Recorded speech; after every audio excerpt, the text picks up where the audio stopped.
Bismillah. Assalamualaikum warahmatullahi wabarakatuh. Alhamdulillah wassalatu wassalamu ala Rasulillah amma ba'd. Berikut ada sebuah video yang sangat menarik, yaitu sebuah video ketika perdebatan yang dilakukan oleh salah seorang ustaz, yakni Ustaz Salman Ali, yang berasal dari negeri Perlis, Malaysia.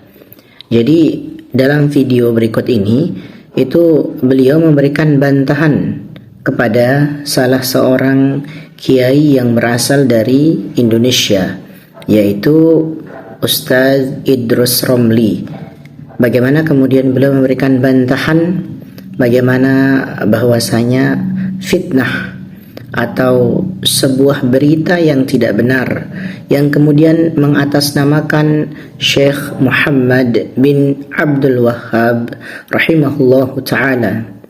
Jadi dalam video berikut ini kita akan sama-sama menonton bagaimana bantahan yang diberikan oleh Ustaz Salman Ali hafizahullahu ta'ala terhadap pernyataan-pernyataan yang disampaikan atau yang diberitakan oleh Ustaz Idrus Romli, yang sebagian orang menyebutnya dengan sebutan singa aswaja katanya. Akan tetapi Ustaz Salman Ali itu menyebutkan tentang beberapa kesalahan, beberapa kekeliruan dan juga fitnah yang mengatasnamakan Syekh Muhammad bin Abdul Wahhab.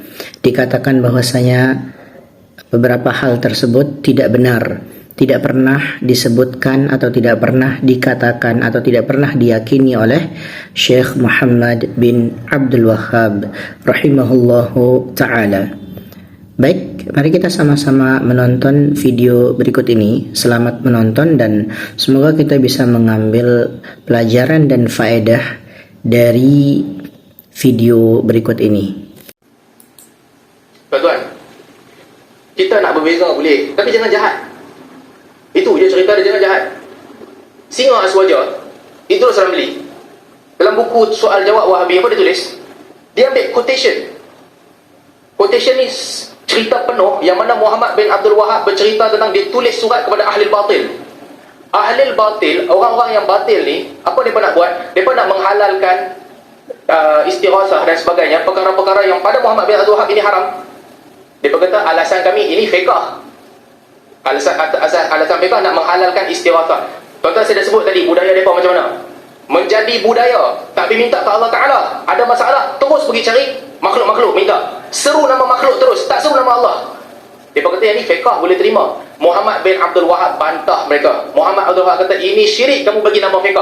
Nampak tak konteks dia? Kes itu spesifik. Bila dia debat dengan orang, dia kata ini perbuatan syirik, kamu bagi nama fiqh. Sampai kat singa aswaja, Idrus Ramli katanya apa? Katanya pendiri Wahabi berkata ilmu fiqh itu syirik. Berapa jauh hang punya pusing?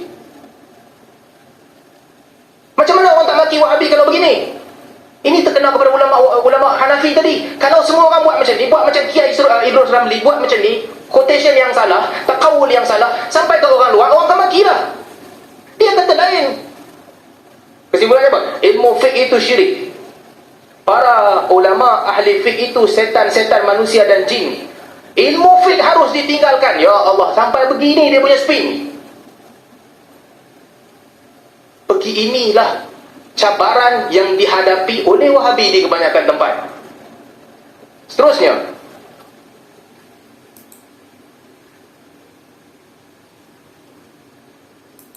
Khawarij. Dikatakan Wahabi ini Khawarij. Kenapa? Ini pandangan sebahagian ulama, kita setuju yang disebutkan dalam ulama yang berbeza dengan Wahabi, mengatakan mereka ini Khawarij. Satu, kerana mereka bermudah-mudah mengkafirkan umat Islam. Bab ini saya sekali lagi saya minta maaf rakan-rakan Asy'ariyah. Saya tak minta maaf dengan rakan-rakan Aswaja lah. Tak apa, saya minta maaf dengan rakan-rakan Asy'ariyah. Kita berkawan, tapi kita kena akui ada pandangan mazhab yang keras, ada dalam Wahabi dan ada dalam Asy'ariyah.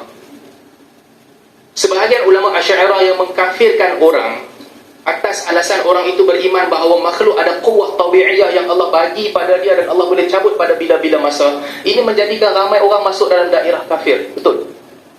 Demikian juga sebahagian daripada ulama Wahabi yang mudah-mudah, sebahagian mereka yang disebutkan tadi, mudah-mudah mengkafirkan orang dalam masalah tawassul dan sebagainya. Sebahagian daripada mereka, ini tak boleh. Ya, tapi apakah Wahabi sahaja yang nak kena hentam, Asy'ariyah tak kena hentam? Tak adil lah macam tu. Perkataan macam diucapkan oleh Imam Syirazi, faman i'taqada ghaira ma asyarna ilaihi min i'tiqadi ahli al-haqq al-muntasibina ila al-imam Abi Hasan Asy'ari radhiyallahu anhu fa huwa kafir. Tak boleh perkataan begini. Dan kadang-kadang ulama besar juga menghadapi masalah yang sama. Contohnya fatwa Imam Syafi'i berkaitan dengan daripada siapa kita ambil jizyah. Kata Imam Syafi'i, jizyah diambil daripada Yahudi dan Nasrani, Majusi. Orang yang tak ada agama tak boleh ambil jizyah, sama ada suruh dia masuk Islam ataupun mereka dibunuh. Dengan ihtiram kita kepada Imam Syafi'i, pembacaan beliau yang tinggi kepada dalil, tapi fatwa ini mesti diperbetulkan. Sebab itulah Syekh Al-Buti dalam kitab jihadnya membetulkan pandangan ini tak boleh diterima, mesti dibetulkan. Al-Qaradawi dalam fiqh jihad dia juga membetulkan. Demikianlah ihtiram kepada para ulama. Walaupun ulama besar ada perkataannya yang tak betul ataupun yang tak boleh diterima. Tuan-tuan, saya nak bagi contoh mudah lah. Al-Imam Ibn Hazmin, dia punya hentam Asy'ariyah ni sangat teruk dia hentam. Kalau baca, Asy'ariyah pun tak terima dia. Dia kata ucapan-ucapan teruk yang tak patut dia ucapkan. Tapi Al-Zahabi bila mengulas tentang dia, Al-Zahabi kata menerima dia. Ilmu dia yang tinggi itu dia ambil dan diterima. Perkataan dia yang tak betul itu tak boleh, itu ditolak. Demikianlah cara kita berinteraksi dengan orang. Jadi berkaitan dengan kafir, saya minta maaf kalau sebab kafirkan orang ni nak keluarkan daripada Ahlussunnah wal Jamaah, sila Asy'ariyah dengan Wahabi dua-dua keluar. Kalau sebab kafir, sebab mudah takfir. Jangan buat drama kata tak, kita tak takfirkan orang dengan mudah. Telah berlaku. Abu Dzar Al-Harawi telah kafirkan orang. Itu berkaitan dengan takfir.